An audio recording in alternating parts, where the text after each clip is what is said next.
तो बच्चों ये आपका 5th केस है। देखो, गाउस के नियम से हम समरूप आवेशित चालक गोले के कारण विद्युत क्षेत्र ज्ञात कर रहे हैं। ये चालक गोला है, ठीक है। अब देखो, चालक गोला और गोलीय कोश का बिल्कुल सेम डेरिवेशन होता है। क्यों होता है उसको पहले समझेंगे। ये मान लो एक चालक गोला है, जब हम इस पर आवेश देते हैं, किसी भी चालक पदार्थ का बना हुआ है, जब हम इस पर आवेश देते हैं बच्चों, तो आवेश इसके पूरे की पूरी सतह पे आ जाता है। तो आपने देखा था गोलीय कोश में भी सारा आवेश सतह पे आता था। ये आर त्रिज्या का चालक गोला है, इसकी पूरी सतह पे आवेश आ जाएगा, क्यू आवेश इसको दे रखा है। अब ये सतह पे क्यों आता है, बस इतनी बात इसमें समझनी है।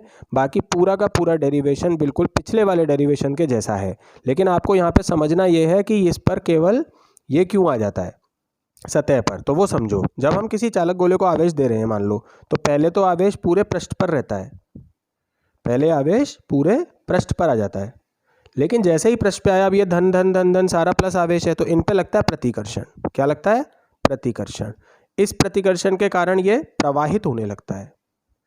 इस प्रतिकर्षण बल के कारण क्या होने लगता है? ये प्रवाहित, क्योंकि चालक का गुण है ये, चालक में आवेश प्रवाहित हो सकता है। अब प्रवाहित होगा तो भागेगा ये यहाँ से, और भाग भाग के ये पूरा का पूरा सतह पर आ जाता है। यहाँ से भागा, यहाँ से भागा, हर जगह से प्रतिकर्षण की वजह से ये भागा और सतह तक आ गया। अब सतह से बाहर जा नहीं सकता, क्योंकि बाहर कोई पदार्थ नहीं है। आवेश को टिकने के लिए पदार्थ की आवश्यकता होती है, तो ज़्यादा से ज़्यादा ये सतह पर ही पहुँच जाता है। अब इस स्थिति में और इस स्थिति में अंतर क्या होता है, इससे ये स्थिति आती क्यों है वो समझो। पहले इस स्थिति की बात करो, इसमें दूरी आवेशों के मध्य की कम है, आवेशों के मध्य की दूरी कम है, और दूरी कम होती है तो बल ज़्यादा होता है, प्रतिकर्षण बल ज़्यादा है।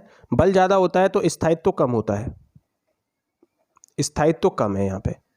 तो ये तीन बातें यहाँ समझो। यहाँ पे आवेशों के मध्य की दूरी पास पास है सारा आवेश, तो दूरी कम होने की वजह से बल ज़्यादा है, और बल ज़्यादा होता है अगर, तो वहाँ उस जगह स्थायित्व कम होता है। अस्थायी अवस्था है ये, तो अस्थायी अवस्था में कभी भी आवेश रहेगा नहीं। अब यहाँ पे आए तो यहाँ पे क्या हुआ, प्रतिकर्षण बल की वजह से दूर दूर चला गया आवेश, यहाँ दूरी बढ़ गई। अब जब दूरी बढ़ जाएगी तो आपको पता है F प्रोपोर्शनल 1/r² होता है। दूरी बढ़ेगी तो बल घट जाएगा, बल कम हो गया, और बल कम हो गया तो ये अवस्था हो गई स्थायी। तो स्थायित्व को प्राप्त करने के लिए चालक में आवेश उसकी सतह पर आ जाता है। एक सीधी सी बात है, क्या? स्थायित्व प्राप्त करने के लिए। और क्यों आता है ये आपको मैंने पूरा बता दिया। बस इस स्थिति में स्थायित्व प्राप्त हो जाता है इसको, तो सारा का सारा चालक में जो आवेश होता है वो उसकी सतह पर आ जाता है। तो अब अगर ये सतह पे आ गया तो ये गोलीय कोश जैसा हो गया। और गोलीय कोश में आपने 3 स्थितियां पढ़ी थी जो आप पिछले वीडियो में देख सकते हो। पहली स्थिति थी जब बाहर हो बिंदु, जब बाहर होता है तो ई आउट हमें मिल रहा था KQ/r² मिल रहा था, या फिर sigma capital R²/ε0 small r²। ये 2 फॉर्मूले थे ई आउट के, आप पिछले में देख सकते हो। सेकंड, जब सतह पे आ जाता है, जब ये सतह पर आ जाएगा तो सतह पर जो ई सरफेस होगा वो हमें मिल जाता है KQ/R² बराबर सिग्मा/ε0।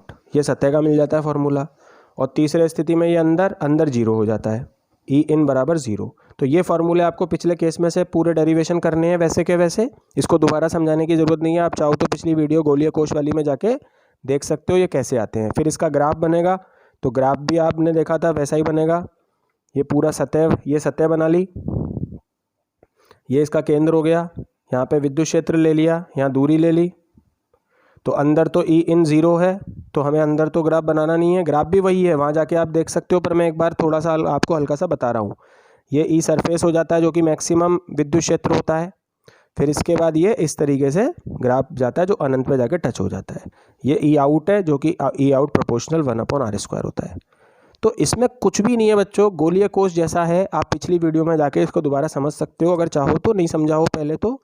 बस हमें यहाँ समझने वाली बात क्या आई नई, कि ये जो चालक गोला है इस पे आवेश सतह पर क्यों रहता है।